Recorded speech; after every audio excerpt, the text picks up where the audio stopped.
They didn't even look me in the eye when they fired me. 4 people, 1 cold boardroom, 0 warnings. No, there was no shouting, no dramatic build-up. Just a closed folder, a fake smile, and a sentence I'll never forget. Lauren, you're no longer aligned with where the company's heading. The same company I helped save last year. The same board I flew across the country for when they were too afraid to face angry clients themselves. And now? I was being erased like a typo in a quarterly report. I scanned their faces. One was staring at their phone. Another tightened her jaw like she was doing me a favor. The new CEO, Ethan Hale, kept that calm, plastic expression like he was pitching a merger, not ending someone's career. I wanted to ask, when exactly did I stop being valuable? Was it when I negotiated a deal that saved us $3 million? Or maybe when I stayed up 3 nights straight rebuilding the client success model they broke with bad leadership? But I didn't ask, because I already knew the answer. They never saw me. Not really. Just my results, my reports, my initials on files no one else could handle. And now? They thought I'd cry, or beg, or throw a scene they could quietly label as unprofessional. Instead, I did what I've always done. I adjusted my blazer. I stood up. And I walked out. No parting words. No last look at the desk I'd practically lived at. Just silence. But here's the thing about silence. Sometimes it's not surrender, it's strategy. If you've ever been discarded like a line on a spreadsheet, hit that like button. You're not alone, and this story might be the one you need today. I didn't take the awards. I didn't take the framed thank you notes. I didn't even take the coffee mug my team gave me last Christmas. What I took was something else. Every name, every mistake they'd made, every blind spot they still couldn't see. They thought they were ending something. They had no idea I was just getting started. Before the silence, before the glass-walled conference room and the polished phrases, there were years. Years of early flights, late-night emails, and weekends spent drafting proposals that someone else would present. I wasn't in the spotlight. I wasn't the keynote. But I was the one they called when the client was fuming, when the system broke, when someone had promised too much and delivered too little. I used to joke that I was the company's emergency brake pulled only when the car was already skidding. But I never said no. I took pride in being the one who knew how to fix the unfixable. I remembered birthdays. I remembered the CFO's daughter had health issues and preferred calls at noon. I remembered that the VP of supply hated being pitched on Fridays. No one told me these things. I just listened and never forgot. It wasn't written down. Not in the CRM. Not in some dashboard. It was in me. In the way I adapted every conversation, every presentation, every follow-up like it was custom built. Because it was. But they didn't see that. They saw graphs. They saw outcomes. They saw rising client retention, but never asked why. I was the why. I wasn't just managing relationships. I was building them into armor, into insurance, into the only reason we didn't lose half our portfolio during the software migration disaster 2 years ago. And when things got tense, they didn't ask what I needed.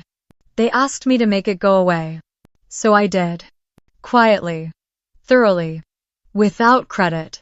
Ethan Hale never asked what I did in the years before his arrival.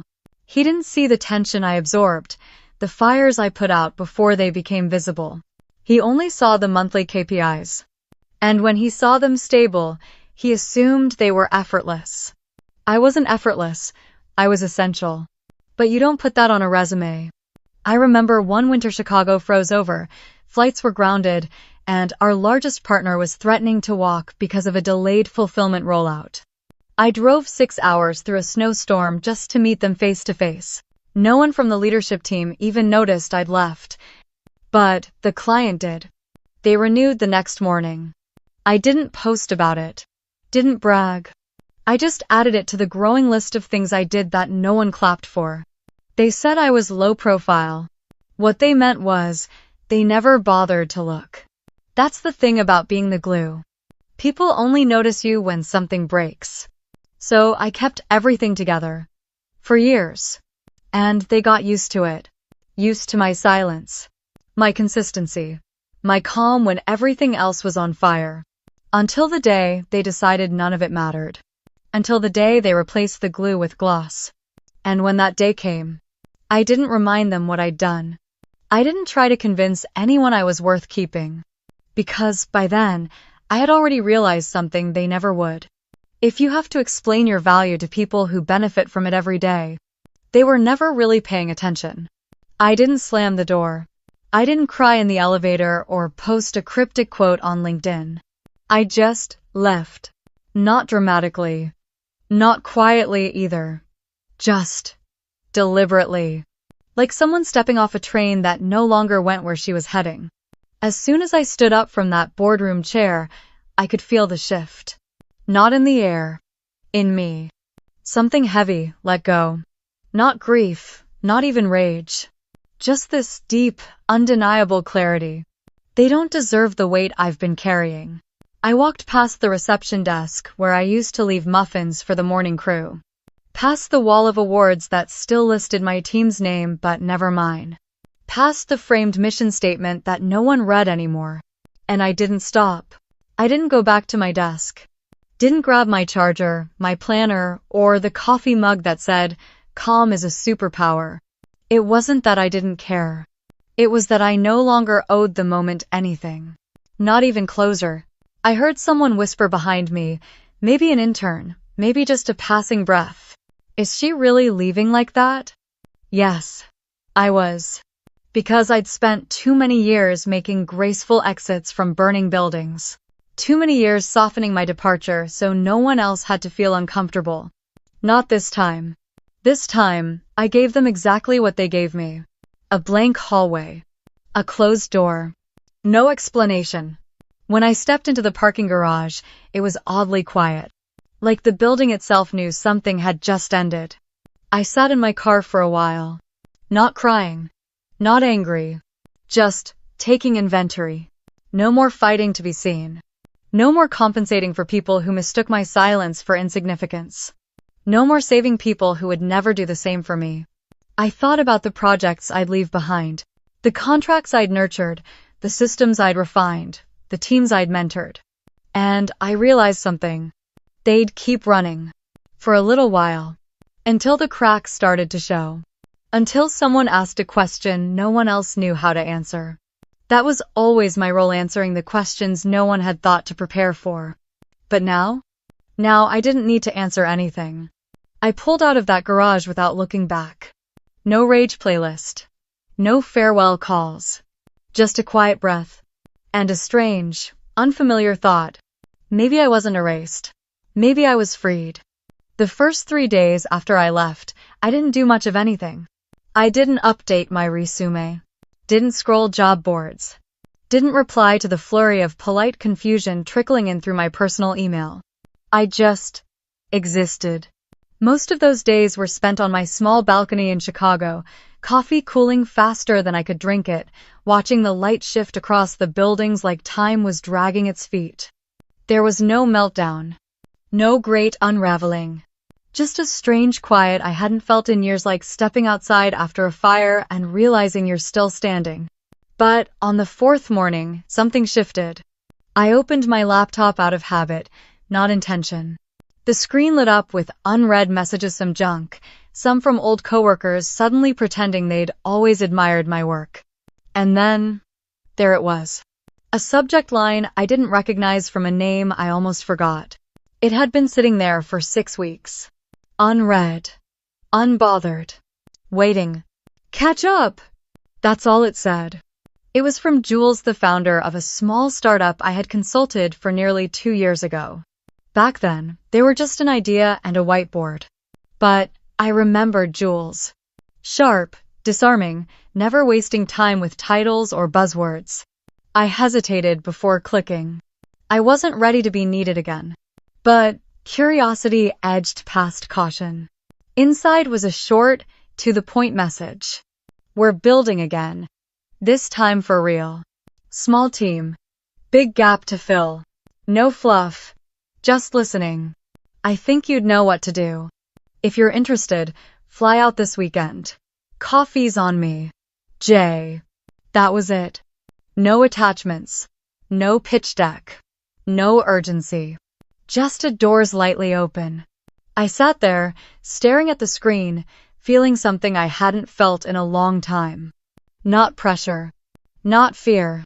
Not even hope. Just permission. Permission to try something that wasn't built on someone else's politics. Permission to work without cleaning up after egos. Permission to be seen not for what I had survived, but for how I actually think. I booked the flight that afternoon. Denver wasn't far, but it felt like another world. When I arrived, there was no welcome banner. No limo. No rigid itinerary. Just Jules, sitting at a corner table in a coffee shop with no logo on the cups. She looked up, smiled, and said, "You made it. So what would you build if no one could stop you?" And for the first time in a long time, I didn't have to think about my answer. I didn't ask for a title, didn't ask for a team, or a corner office, or even a job description. All I asked Jules was this: "Where's the pain?" And she told me. No spin. No sugarcoat. Clients were leaving. Quietly. No complaints, just disappearance. Support tickets were piling up, but not where anyone could see them. Follow-ups were delayed. Referrals had stopped. Something felt off, but no one could name it. That's when I knew the problem wasn't operational. It was relational. So I started where no one else had bothered to. I listened. Not for a week. Not for metrics. But for patterns. I sat in on support calls. I reviewed onboarding emails that felt more like form letters than real conversations. I read through every client cancellation note from the past year. Most of them said the same thing without saying it outright. "We don't feel like you know us." So I built a system that could. I rewrote the onboarding scripts not just to sound warmer, but to ask better questions. Ones that revealed how clients define success, not how we did. I reorganized the CRM so that it tracked real human context preferences, hesitations, red flags, not just logins, and contract size. I mapped the full journey of a client from first touch to renewal and found 14 points of friction no one had flagged. Because no one had cared enough to walk the path themselves. Then I picked up the phone. Not to pitch, to ask.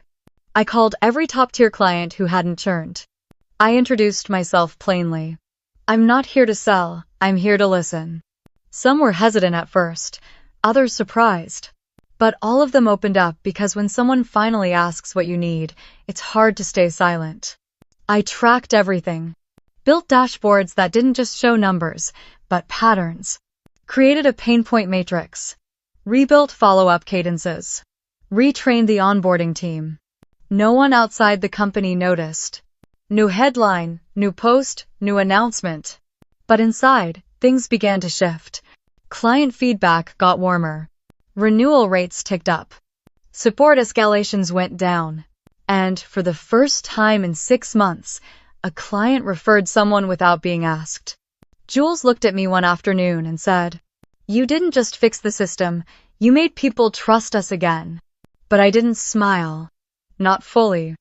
Because this wasn't about feeling proud. It was about proving something to myself.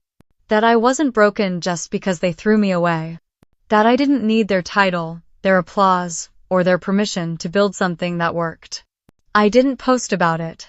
Didn't go back to gloat. Because what I was building now didn't need attention. It just needed to work.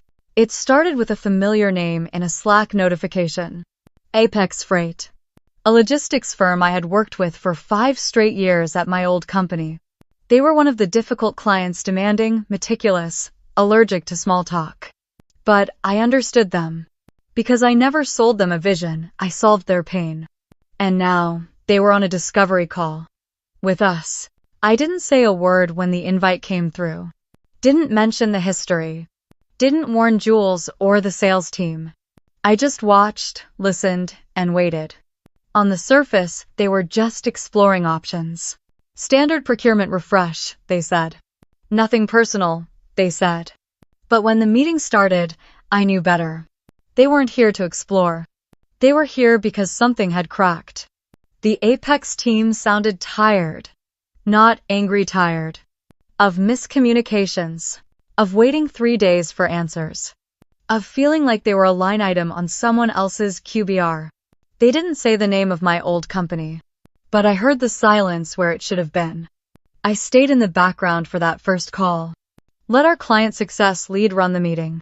Watched as they asked better questions, presented our system clearly, skipped the fluff. But what struck me was this. The Apex director Marcus was actually smiling. A man who once grunted his way through whole meetings was now nodding. At the end of the call, he said something simple. This feels like someone finally understands what we've been saying for years. And I felt it. Not pride. Not vengeance. Something sharper. The shift. A week later, they signed. No hesitation. No counteroffers. Just a quiet contract tucked neatly into our shared drive worth more than 6 months of runway for our team. No one from my old company knew. Not yet. They probably thought Apex would always stay. Legacy loyalty, long-term contracts, too risky to move. But loyalty isn't permanent. It's earned. Then re-earned. And when that stops happening, people walk. Have you ever watched someone regret underestimating you?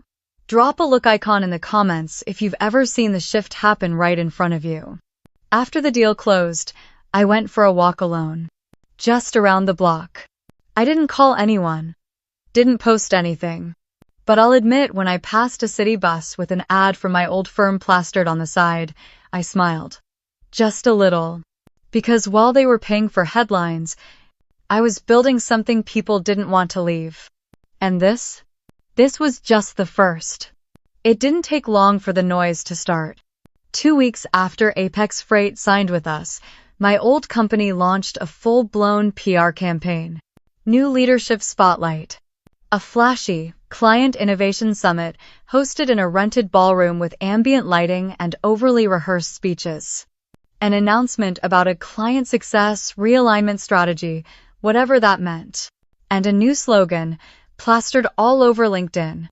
Reimagining relationships. I stared at that phrase on my screen for a long minute. Then I laughed. Not because it was bad, but because I'd written almost those exact words 3 years ago. In a deck no one bothered to read. Now they were packaging it as evolution. As vision. As leadership. But I knew what it really was. Panic, dressed in polish. They didn't know Apex was gone yet. But they felt something. That creeping sensation when a room you thought you controlled starts to go quiet. The posts kept coming. Team photos, new hires, press features, thought pieces from Ethan Hale about leading through change. It was all loud. Louder than they'd ever been before. Too loud to be confident. I recognized the tone because I used to help write it. Volume without substance. Noise without signal. And, underneath it, I imagined the questions starting to form. Why isn't Apex responding? Why are renewal conversations dragging out? Why are familiar clients suddenly asking unfamiliar questions? They weren't bleeding yet. But they were pacing. I could feel the shift in the air. Not from them, but from the industry. The quiet chatter on Slack channels. The subtle mentions in client calls. The sideways glances at networking events when someone said, "Hey, have you heard of Clarity Chain?" We hadn't made a big announcement. We didn't need to. Because people don't trust ads. They trust movement. And movement doesn't shout. It shows up in metrics. In reduced churn. In better onboarding experiences. In referrals that start with, "You should talk to them, they actually listen." Back at Clarity Chain, we were still small. Still scrappy. Still figuring things out. But we weren't scrambling. We were focused. Jules kept our heads down. The team was building, testing, learning. No applause. No hashtags. Meanwhile, the company I once gave everything to was spinning harder and harder, trying to hold onto a story that was slipping through their fingers. And deep down, I knew. This wasn't the end of anything.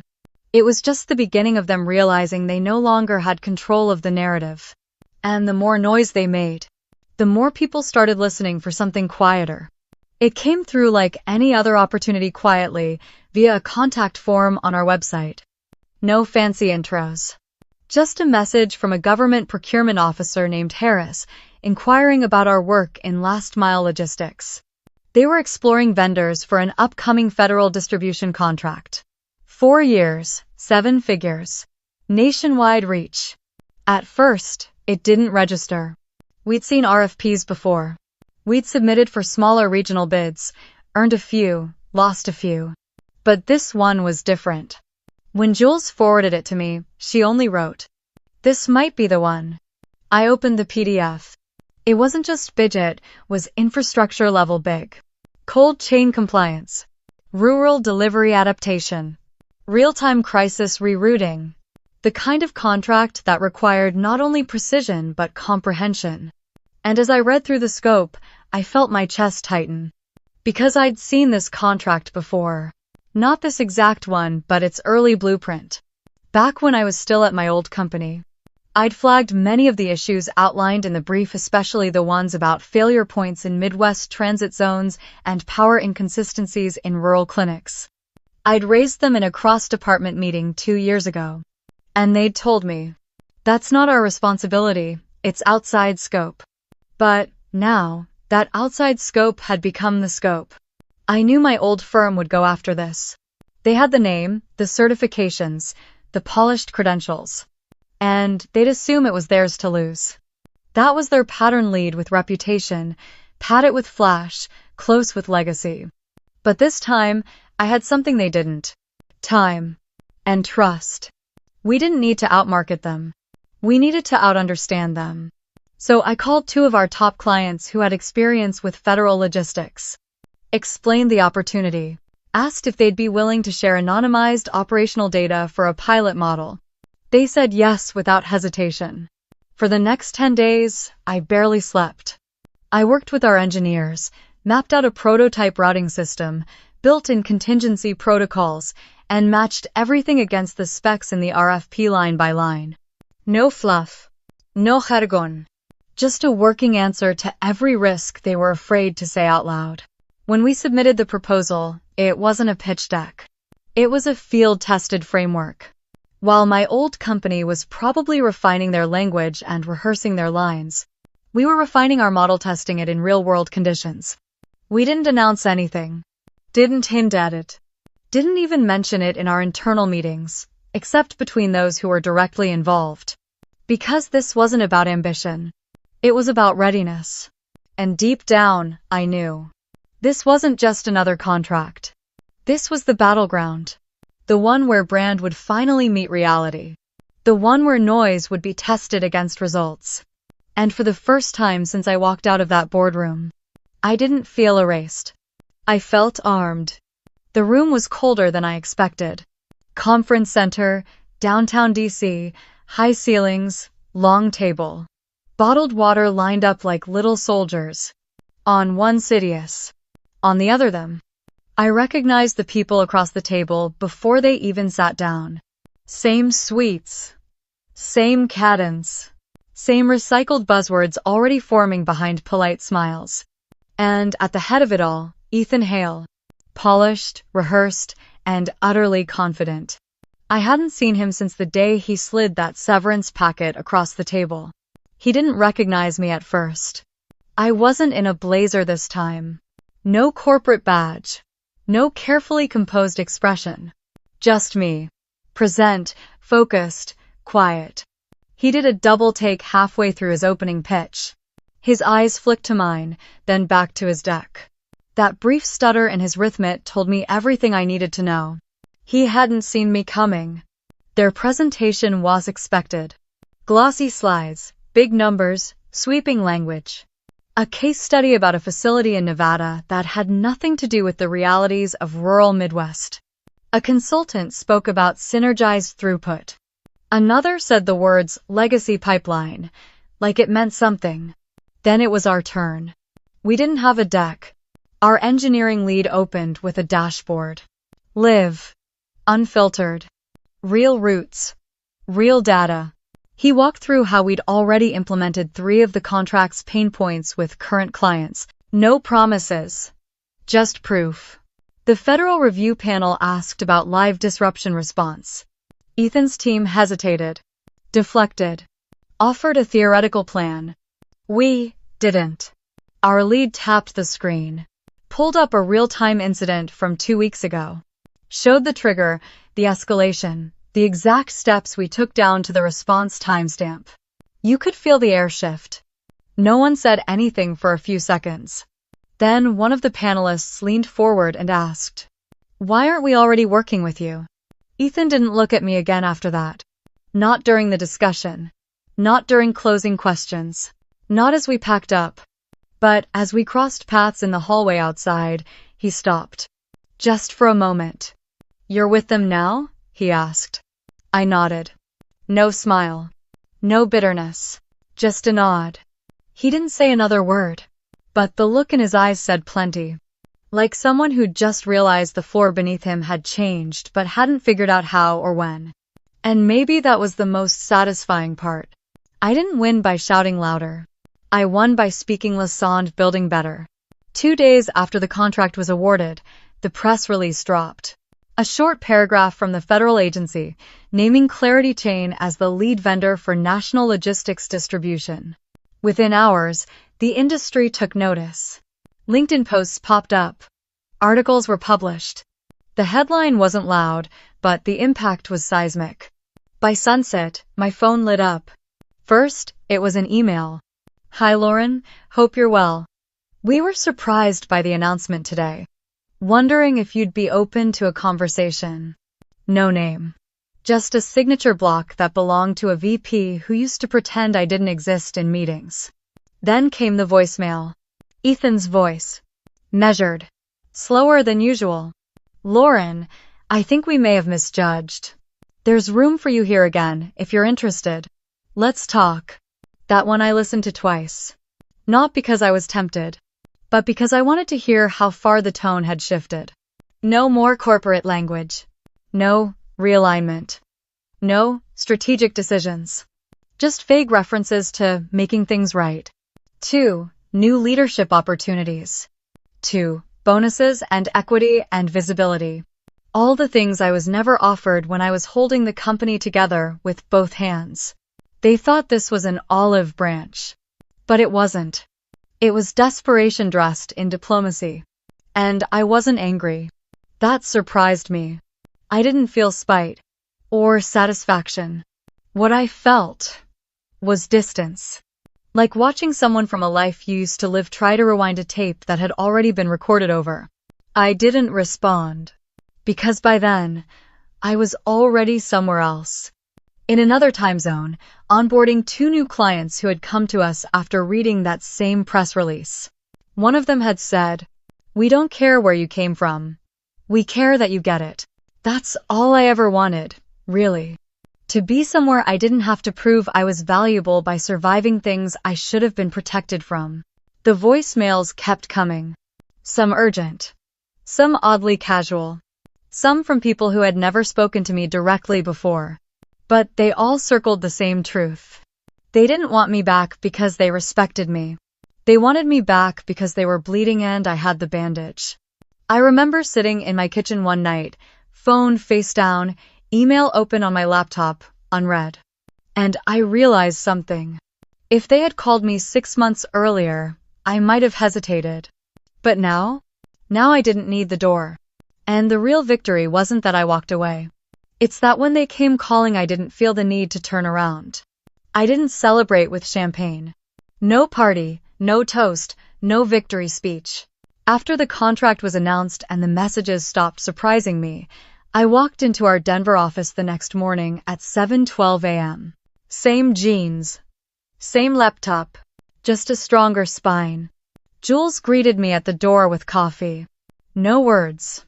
Just that familiar nod between people who understand what it takes to build in silence. We didn't talk about the win. We talked about staffing, infrastructure, sustainability. Because now, people were watching. And we weren't going to become the very thing we'd just outgrown. That's what no one tells you about winning back your value. The real work starts after you reclaim it. I spent the next few weeks focused on talent. Not resumes. Not credentials. I looked for people who had been overlooked. The ones passed over for being too quiet, too direct, too real. I interviewed a woman who once managed a regional ops team before being told she wasn't culture fit. All loge. Another who built a client retention model so strong, her company repackaged it as team effort, then demoted her. I hired them both. Because I remembered what it felt like to carry a system no one else knew how to run. We didn't build another bureaucracy. We built a structure that listened. No approval chains 6 levels deep. No meetings to prepare for other meetings. Just clarity, accountability, trust. Our team meetings were short and honest. Our documentation lived in plain English. And every time someone said, "But that's not how it's normally done," we asked, "Is normal working?" Clients noticed. But more than that, people stayed. Not because of perks or ping-pong tables, but because they could breathe. Because their ideas didn't die in draft folders. Because they were allowed to matter. We didn't post metrics, didn't chase vanity press. But the referrals kept coming. Not from press releases. From people whispering in back channels. You should talk to them. They're the real deal. And that's when I understood something I never learned in any leadership training. Power isn't about being seen. It's about being undeniable. You don't need to scream your worth. You just need to build in a way that makes your absence impossible. At my old job, power came with corner offices and speaking slots. Now, it came in the form of a junior analyst pulling me aside and saying, "I never thought I'd be allowed to speak like this." That was it. That was the moment I knew I had won. Not just the contract. Not just the industry whisper. But the right to do it differently. No one ever said sorry. Not Ethan. Not the board. Not the colleagues who once called me too intense in performance reviews but now reposted my articles like we'd been close. There was no apology. No confession. Just silence. Followed by revision. They didn't want to acknowledge what they had done. They wanted to rewrite the story now that they finally understood where the value had lived. And for a while, I thought I needed that. That one email. That one message. That one sentence. We were wrong. But it never came. And the longer I waited, the more I realized. I didn't need it. Because what they failed to say out loud, I had already proved in action. They may never admit it, but their reactions told the truth louder than any apology ever could. Their panic. Their offers. Their attempts to bring me back. None of it came from guilt.